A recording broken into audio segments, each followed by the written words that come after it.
Hello বন্ধুরা, তোমরা সবাই কেমন আছো? আশা করি খুব ভালো আছো। তো দেখো সকাল সকাল একদম স্নান টান করে চলে এসেছি রান্নাঘরে। তো প্রথমে ভাত বসে গিয়েছি, আর এখানে আলুর তরকারি আর একটু চা আর বিস্কিট নিয়ে বসে পড়েছি। তো এগুলো হচ্ছে ওদের স্কুলের টিফিন, আমার হাজব্যান্ডের টিফিন। তো দুটো বাচ্চা আর হচ্ছে আমার হাজব্যান্ড। তো ওদের টিফিন রেডি করে দেখো সকালবেলায় চলে এসেছি, ভোগ রান্না হবে। তো ভোগের সব রকম জিনিসপত্র দিয়ে গিয়েছে, যেহেতু আমাদের শেতলা মন্দিরে পালা পড়েছে। তো ওদের ঠাকুর গিয়েছে, তো এখানে ভোগ দেখানো হবে। তো এখানে আমাদের পিতৃ সোনা, উনি স্কুলে যাবেন। তো স্কুলে যাওয়ার জন্য একদম রেডি। তো দেখো এইভাবে বাচ্চারা কীভাবে স্কুলে যাবে, কী প্রচণ্ড পরিমাণে বৃষ্টি হচ্ছে দেখো শুধু। তো যাই হোক, এইভাবে কতদিনে স্কুল বন্ধ করবে। তো তবু একটু হালকা বৃষ্টি থামতেও বেরিয়ে গেল। তো এখানে দেখো নিউট্রেলার তরকারি হবে। মোটামুটি ওরা নিউট্রেলার তরকারি আর আলু ভাতে দিয়ে ভাত খেয়ে চলে যাবে, তারপরে আমাদের ভোগটা হবে। তো দেখো আমরা আবার স্নান টান করে চলে এসেছি। তো আমার ছেলে রেডি, তো ও স্কুলে যাবে, আর আমার যা হচ্ছে সবজি কাটছে। তো এখানে এইগুলো আলু, বেগুন আর কাঁচকলা ভাজা হবে। তো কড়াইতে তেল দিয়ে তেলটা গরম করতে বসিয়ে দিলাম। তো আজকের মেনু হবে আমাদের বাঁধাকপির তরকারি, আর হচ্ছে 3 রকম ভাজা হবে, আর হবে পটলের রসা। যেহেতু এটা অন্য কারোর বাড়ি, তো সেরকম কিছু আয়োজন হয়নি। তো তোমাদের সাথে আরও ভিডিও শেয়ার করবো, আরও একবার ভোগ দেওয়া হবে আমাদের। তো ভিডিওটা দেখতে থাকো, অবশ্যই তোমাদের ভালো লাগবে। আর তোমরা কমেন্টে এটা বলে যেতে ভুলো না যে তোমাদের কোন মন্দিরে ভোগ দেওয়া হয়, আর কে কে ভোগ খেয়েছো। তো আমাদের তো তোমরা অনেক ভিডিও আমি তোমাদেরকে শেয়ার করেছি যেখানে ভোগ দেওয়া হয়, বা অনেক রকমের ভোগ দিয়েছি আমি। তো দেখো তোমাদের সাথে কথা বলতে বলতে এদিকে আমার একদম ভাজা যেগুলো রয়েছে সব কমপ্লিট। তো বেগুন ভাজাটা তুলে দিয়েছি, আর এখানে দেখো ভোগ বসিয়ে দিয়েছি। তো বেগুন ভাজাটাও কমপ্লিট।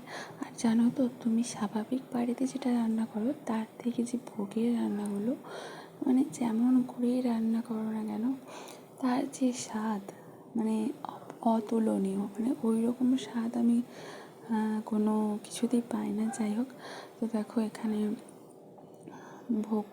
ভোগটা হচ্ছে, আর এখানে আমি পটলটা কষাতে তুলে দিয়েছি, যেহেতু পটলের রসা হবে। তো আর বাইরে তো প্রচণ্ড পরিমাণ বৃষ্টি হচ্ছে, কি বলবো, একটা বাজে ওয়েদার।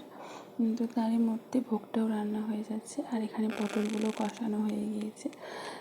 তো দেখো পটলগুলো কষানোর পরে হালকা করে একটু আলুগুলো কষিয়ে নেব।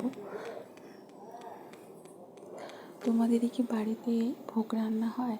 তাহলে কমেন্টে একটু জানিও। আর জানো, মানে আমার যে এত ভালো লাগে ভোগ রান্না করতে। প্রথম তো প্রচণ্ড ভয় পেতাম যে ভোগ রান্না করব, কিছু যদি হয়, মানে কিছু যদি ভুল করে ফেলি। তো তারপরে এখন তো ভোগ রান্না করতে করতে এমন একটা অভ্যেস হয়ে গিয়েছে যে ভোগটা কোনো ব্যাপারই না। আর ভোগ রান্না করতে একটা মানে ভোগ রান্না করার প্রতি একটা ভালোবাসা চলে এসেছে, যে ভালোবাসাটা মুখে বলে বোঝানো যায় না। তো এখানে পূর্ণিমা রয়েছে, আজকে যেহেতু পূর্ণিমা, তো আমার শ্বশুরমশাই পুজো করতে যাবেন। তো উনি বেরিয়ে পড়েছেন। তারপরে আমাদের শীতলামাকে নিয়ে যাওয়া হয়েছে অন্য একজনের বাড়ি, তো ওখানেও যাবেন পুজো করতে। তো তোমাদের সাথে এত কথা বলতে বলতে দেখো আমার পটলের রসাটাও কষানো কমপ্লিট। তো হালকা ঘি আর একটু চিনি। তো তোমাদেরকে একটা গুরুত্বপূর্ণ বিষয় বলি, যতক্ষণ না একটু চিনি আর একটু ঘি দেওয়া হচ্ছে ততক্ষণ কিন্তু ভোগটা দেওয়ার জন্য কিন্তু একদম রেডি না। তো ঘি আর চিনি একটু ভোগে দিতেই হয়, সে তোমার ভালো লাগুক বা নাই লাগুক। তো দেখো এখানে টমেটোমের চাটনি তুলবো, হালকা করে সরষে আর শুকনো লঙ্কা ফোড়ন দিয়ে। এখানে টমেটোমের চাটনি তো সরষেটা হালকা করে ভাজিয়ে নেওয়ার পরে তারপরে দিয়ে দেবো টমেটো, একটু নুন দিয়ে ভালো করে নেড়ে নেব। তো ভালো করে টমেটোটা ভাজা ভাজা হয়ে গেলে হালকা করে জল দিয়ে একটু সেদ্ধ করে নেবো। তারপরে দেবো চিনি। তো এই দেখো আমি একদম অল্প করে চিনিটা দিয়েছি, তার কারণ বেশি চিনি খাওয়া ভালো নয়। আর আমাদের শীতলামাকে বেশি চিনি দেবো না, যদি সুগার হয়ে যায় যাই হোক, আমি মজা করছি সেটা না। তো চলো, এখানে টমেটো চাটনিও আমাদের রেডি হয়ে গিয়েছে। তো এখানে বাঁধাকপির তরকারিটা তুলে দিচ্ছি। তো তোমরা অনেক ভিডিওই দেখেছো যে শীতলা মাকে মাছ দেওয়া হয়। হ্যাঁ, মাছ তো দেওয়া হয় শীতলা মাকে, অনেকেই জানো অনেকেই জানো না।